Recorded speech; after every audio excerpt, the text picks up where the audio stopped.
달빛 우물. 박진희.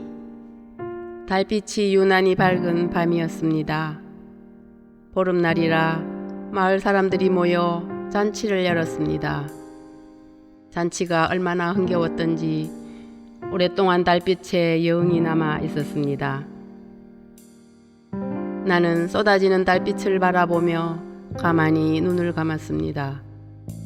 마을 사람들이 부르는 노래소리와 춤추는 발소리, 웃음소리가 밤새 귓가에 남아 있었습니다. 나는 약초마을 한복판에 있는 우물입니다. 살랑살랑 불어오는 봄바람에 아침 햇살이 고개를 내밀었습니다. 나는 기지개를 쭉 켜고 샘물을 퐁퐁 솟아냈습니다. 우물이다! 숨이 턱까지 차서 헉헉거리는 낯선 목소리가 다가오더니 두레박을 내리기 시작했습니다.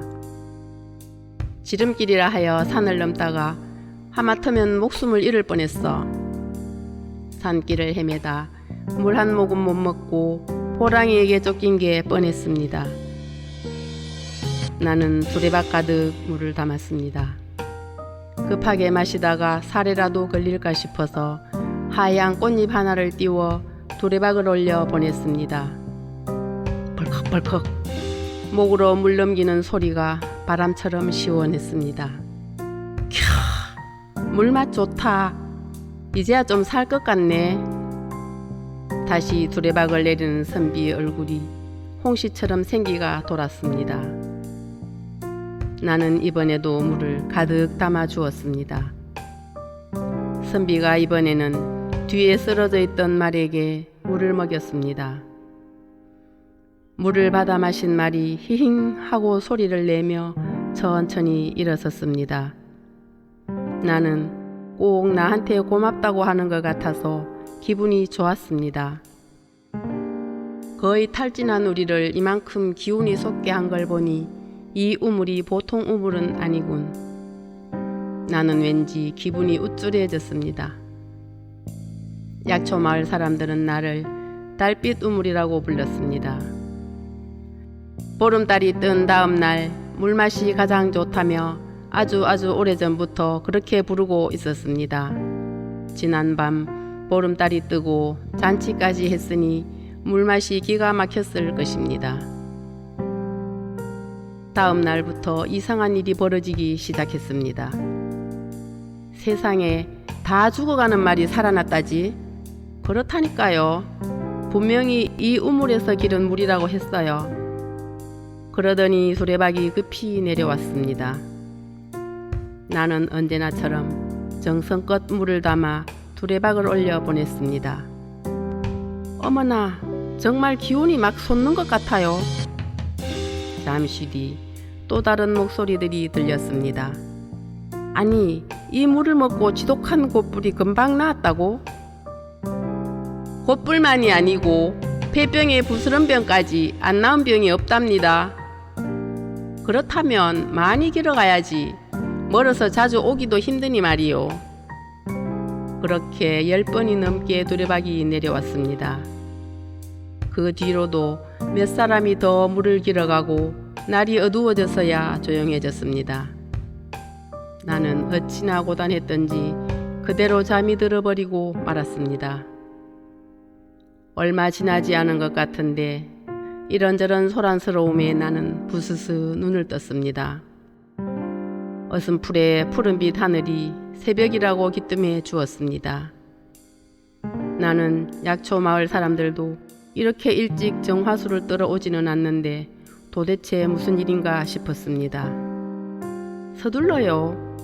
새별이 뜨기 전에 물을 떠야 병을 고친다고요. 아휴, 알았으니까 자기 차례나 기다려요. 드륵드륵 두레박이 내려왔습니다. 나는 어리둥절했지만 졸린 눈을 비비며 두레박 가득 물을 담았습니다.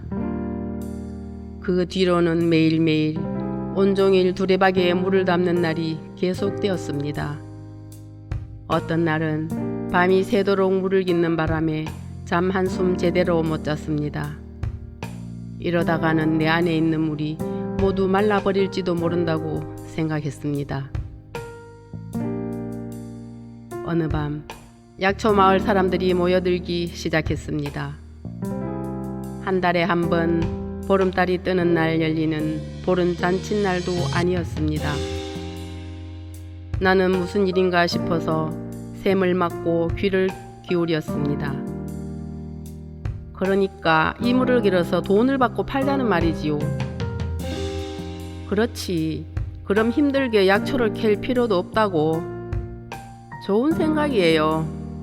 우리도 이제 뱀이 우글거리고 어디서 호랑이가 튀어나올지 모르는 위험한 산에 안 가도 되겠어요. 마을 사람들은 서로 맞장구를 치며 좋아했습니다. 그나저나 도대체 누가 우리 달빛 우물에서 나는 물이 다 죽어가는 사람들을 살려낸다고 했을까요? 그뿐인 줄 알아요. 저 멀리 한양에는 이 물을 마시면 무덤에 누워있던 사람도 살아 돌아온다고 소문이 자자하대요. 글쎄. 어머나, 그 정도예요? 소문이야 누가 내건 말건. 덕분에 우리도 이제 좀 편히 살아봅시다. 마을 사람들은 손뼉을 치며 환호성을 질렀습니다. 그때 마을에서 가장 큰 어른인 심할아버지 목소리가 들렸습니다. 어허, 이 사람들이 큰일 날 소리들을 하네. 소문은 그냥 소문이지. 그걸 빌미로 주인 없는 물을 돈 받고 팔겠다니 원. 어르신, 주인이 없다니요. 달빛 우물이 우리 약초 마을에 있으니 당연히 마을에 사는 우리가 주인이지. 주인이 없기는 왜 없어요? 맞아요. 봉이 김선달이 판 대동강물도 아니고 절에 있는 부처님 약수도 아니고 양반집 뜰에 있는 우물도 아닌걸요. 이곳에 있으니 당연히 우리 것이지요. 그러니 더더욱 안 된다는 말 아닌가.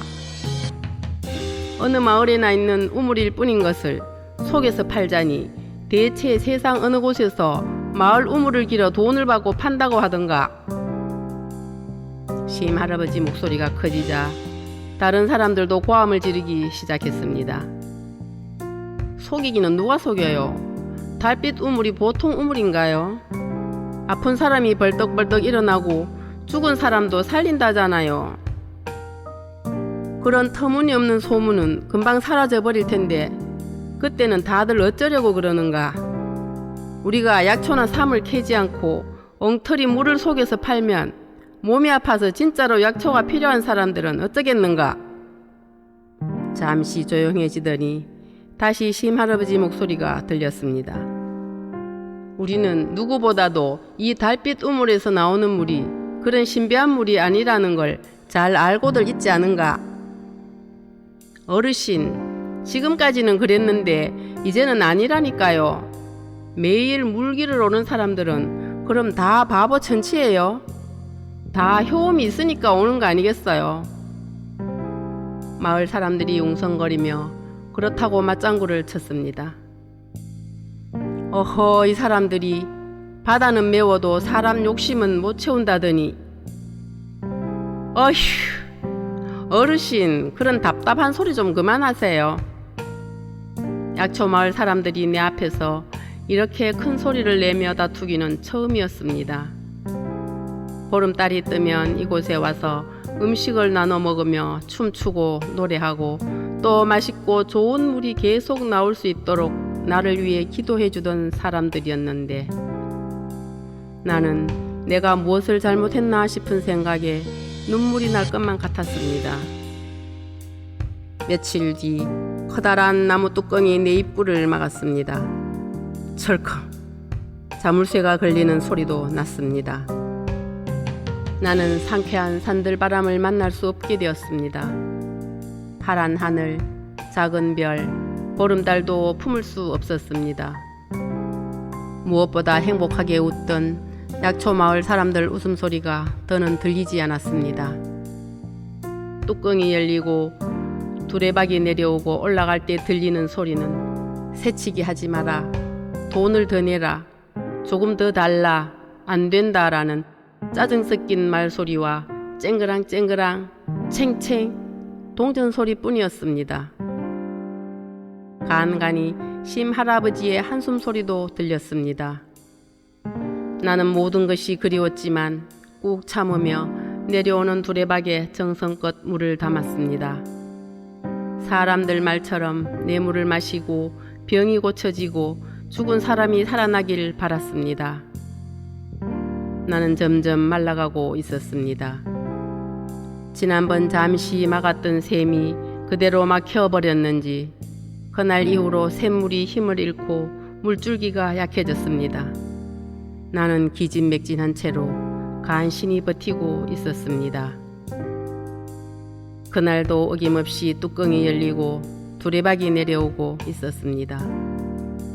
내가 얼마 남지 않은 물을 모으고 있는데 갑자기 내려오던 두레박이 우뚝 멈추는 것이었습니다.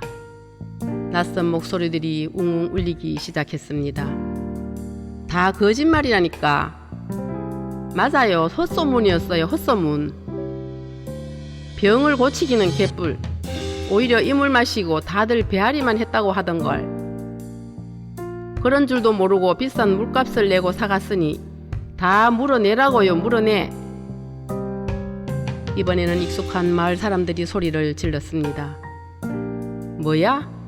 신비한 약물이라고 돈을 2배 3배로 쳐주면서 서로 가져가 놓고선 이제 와서 뭐라고? 그러게 말이에요. 언제 우리가 이 우물이 신비하다고 했어요? 자기들이 어디서 듣고 와서는 달라고 해줘서 퍼줬더니 나 원참. 뭐야? 이 마을 사람들 죄다 관아에 신고할 테니 두고 봐 어디. 우당탕 쾅 탕탕 무엇을 걷어차는지 집어던지는지 더 소란스러워졌습니다. 나는 모았던 물을 놓쳐버렸습니다. 내 물이 아픈 사람을 고치고 사람들 소원도 들어주고 약초 마을을 부자로 만들어주는 줄 알았습니다. 그런데 여보게들 그만해. 심할아버지 목소리였습니다. 내가 약초를 주겠네. 이 물 먹고 배앓이 하는 사람들 모두 공짜로 약초도 주고 약도 다려주고 할 테니 이러지들 마시게. 그것만 주면 어떡해요? 우리가 물값으로 낸 돈은요. 그것도 주셔야죠. 주지 줘. 당연히 줘야지. 여보게들 안 그런가? 마을 사람들이 금방 대답하지 않아서 나는 애 같았습니다.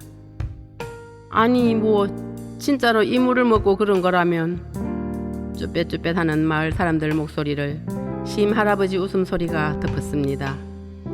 허허허 그럼 되었네. 그럼 되었어. 허허허.